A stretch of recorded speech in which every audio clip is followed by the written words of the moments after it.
But George was the original TV Doctor. He was, and Doug I used Ross. to watch him. I used to watch him. I was a small child and I knew You he were was a small child. I was a small child and I knew he was a big ride, even as a small know. child. I used to watch him. I loved Eeyore. He was in so many dreadful Oh, films. so many. He So had many. a really funny career before Eeyore. And he said he only got picked for Eeyore because he was handsome. He had the hangdog look they were looking for this rogue paediatrician. Michelle Pfeiffer and George are friends. Yeah. And it's amazing looking at him because I haven't seen him in a film for so long where he hasn't had grey hair. Right. I mean, he doesn't really, you don't see him doing anything except espresso ads or Yeah, Nespresso yeah. ads. So it He's was so young in fabulous. this. He's so young, but Yeah. the two of them, it's just fun. It's just electric. buzzing. Yeah, absolutely. So the premise of the film is they both have small children. She's a single mom. He's a single dad. He's a journalist, so we can relate. He's actually kind of a star columnist. His face is on the side of a bus. She is an architect, and they're both divorced, and they're meant to basically get their kids on this field trip on a boat, and they miss the boat. She blames him. It's kind of a screwball comedy, right? Doesn't it have echoes of like Cary Grant? Now George is very Cary Grant anyway. George is very Cary Grant. I agree with you. And those sort of Catherine Hepburn, Yeah, that the sort of zinging vibe. dialogue and the kind of physical comedy as well, where they're dropping things and falling over. Oh my God. And Michelle Yeah. Pfeiffer is so good at that. I Yeah. mean, she's incredibly funny. I just love her as an actress. She is so marvellously funny and exquisite. I mean, I So just love beautiful. looking at that Oh my beautiful God. face. But and you can see in the early stages that she had kids, and I think she would have had kids at this. Yes, of course she did. She did. Tina Rosa. Yeah. So that she understands the sort of the working from home thing. Absolutely. Or working with children, because the thread that runs through it is that George is this guy he's this fabulous reporter. You don't know Jack is the name of his don't know, column. which is very Excellent. funny. Yeah. So he doesn't normally look after his daughter, and then he's pressed into looking after her. Whereas Mel is a single mom, so Yeah. she's responsible, and he's the kids will be fine. Yeah. So they end up sort of minding each other's kids during the day, and in desperation, in the early stages, they're fighting, and they both put the kids in some sort of they miss the school trip. This is bizarre that they just stick the kids in this walk-in creche. Well, you see, it's obviously a place they know already. Yeah, but it's like the 9th Street walk-in, they call it, and it's just full of feral children, and it just looks terrible. But the thing is, I understand this, okay? This is desperation parenting, Right. working 101, because I can understand it. I worked when my kids were young. I went back to work when they were 6 months old. I was working from home, but I still needed help. Time. So Yeah. I had help coming in, but there were times when you'd be absolutely desperate, and I never put them in the 9th Street, whatever. But you can totally see the lure. So the film wasn't a huge commercial hit at the time. It grossed $97 million, which was seen as a flop.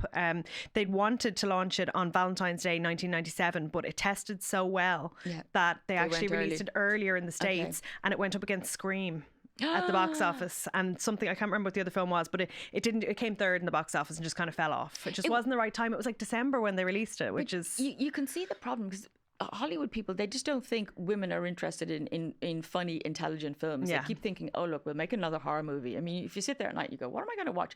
800 horror movies. Yeah. I'm like, sorry, I'm so over this. exactly. The thing about a rom-com is that it's going to have a happy ending, so you're relaxed into it. Relax, and it's lovely. So the New York Times said it was sunny, pleasant fluff.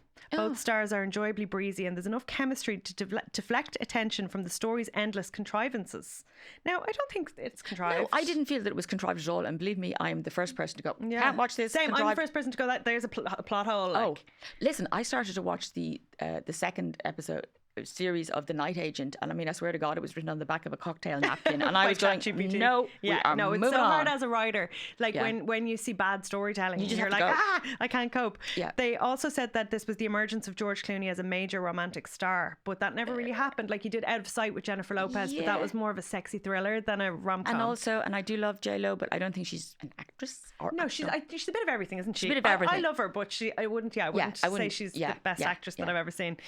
So Michelle was a huge star in the 80s. Yeah. She was in everything from Grease to Scarface, Witches of Eastwick, and then in the 90s, she was in Dangerous Liaisons. Oh my, that was which one of my favourite famous films. Well, one of my because favourite plays, yeah. She had an affair with John Malkovich on set, and it caused a scandal. Yeah. I did not know that. Yeah, glam. I love it. I love a bit of Hollywood goss. And she was very prominent in the 90s. She was Catwoman in Batman Returns. Also sexiest. with George. He was No, Batman. she was in the Michael Keaton one. Oh, she was in the Michael Keaton He was one? in Batman and Robin. He was in the terrible one. Yes, he was. Sorry, take it all back. It's not very good. The Chris O'Donnell one. Yes, Right, yeah. yeah. So she was in Up Close and Personal with Robert Redford, which is famous for the Celine Dion song "Because You Loved Me" was the soundtrack. Yes, and it didn't quite do work. great, It did. yeah. I don't know why it didn't work, but I remember it being very long, and wasn't it set at a news station? And there was lots of. it was based on an actual. It was like somebody's actual life. And I can't remember who it was now. A true But yeah, story. it's sort of like A Star Is Born in news reporting. Yes, exactly, which not quite as glam. But she started her own production company in 1990, and it was a subsidiary of Touchstone Pictures, right? And for me, Touchstone Pictures are the best. If I ever want to sit down and be comforted, Yes. I look for a Touchstone Yes, logo. I agree with you. Yeah. I think Touchstone really Amazing. They did Beaches, they did How to Lose a Guy in 10 Days. There's loads of How to great Lose a Guy in Touchstone 10 films. Days is actually one of the funniest films. And I don't think they actually make films anymore. They should come back. I miss them. No, I love that But film. she hasn't really retired, right? She said she was semi-retired, but she's starting loads of bangers this century. She did Maleficent. The She second did. Maleficent. She did. She's actually an Ant-Man and the Wasp as well. So Have not seen she's that. getting that Marvel coin. Okay. She did New Year's Eve, a dreadful Gary Marshall ensemble romantic comedy. I like it, but it is dreadful. Okay, She plays opposite Zac Efron in that. He's kind of her younger, 12-year-old? 12-year-old. Please don't tell me they're having a romantic No, but relationship. they kind of fancy each other, and it gives both of them a kick up the arse. It's quite nice. It's quite nice. Are we into Shades of Nicole Kidman? I haven't Yeah, seen that Baby yet, Girl, but I haven't seen do it. not want to. It's supposed to be very good, Cathy. I know. It's just a woman giving her power over. I'm sorry, that's what I think. In a sexy way. Yeah, okay. And we're all right with it in that context. Don't give your power away. Anyway, keep going. Fair.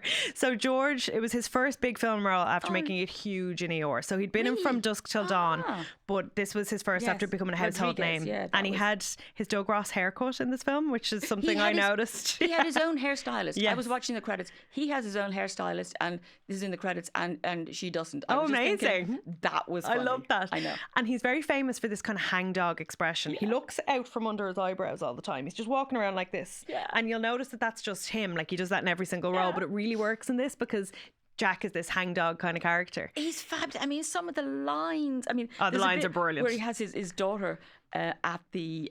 He has to go to a psychiatrist or a therapist's. Oh yeah, and he appointment. brings her with him. And he brings her, so he has to use Euphemisms for everything. So he's talking about he's trying to talk about relationships. Women are cookies. Yeah. So he says, I have this cookie, and one of the things they're doing is they're bringing the school's fish. Yes. They were supposed to be returning this to the school, and because the school is closed, all the kids have gone on their field trip. So the two of them are going around all day with this little bowl full of fish. And it just adds to the physical It comedy. adds to the physical. So he's trying to say to the therapist, I want a cookie. He means a woman, and I don't want the cookie to be so into the cookie's baby.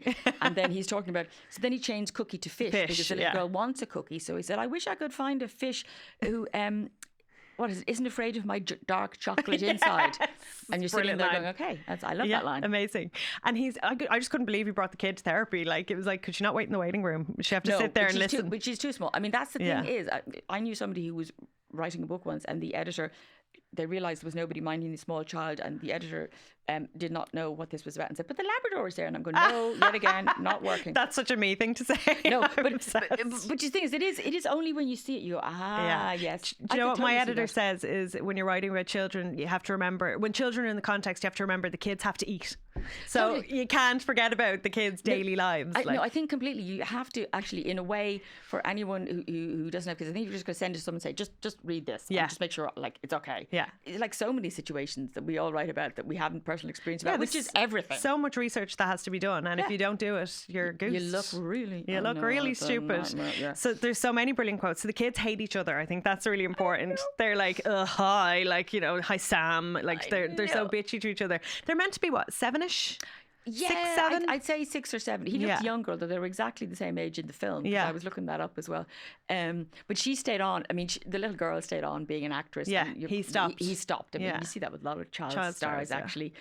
But I mean, it is incredibly funny. They talk on the mobile phone. Yeah. So the parents. The phones accidentally get mixed up, which also adds to the comedy, which is not contrived. Excuse me, and the kids pretending the kids are the reason the phones get mixed up because they each have the other person's phone. They're going, I don't like you on the phone. And, well, I don't like my you mom either. hates your dad. My dad hates your mom. I know, but the phones are fabulous. Phones are brilliant. They're like a clunky flip phone with an antenna. Yeah, 1997 phones. Look it up, podcast listeners, because it is so funny. I'm surprised they didn't have beepers. I thought that was the beeper era. I know beepers are very American because I never had a beeper. I mean, I had a blocky Nokia that I loved, and it had a string, and the string was around. I used to go around with it. I loved.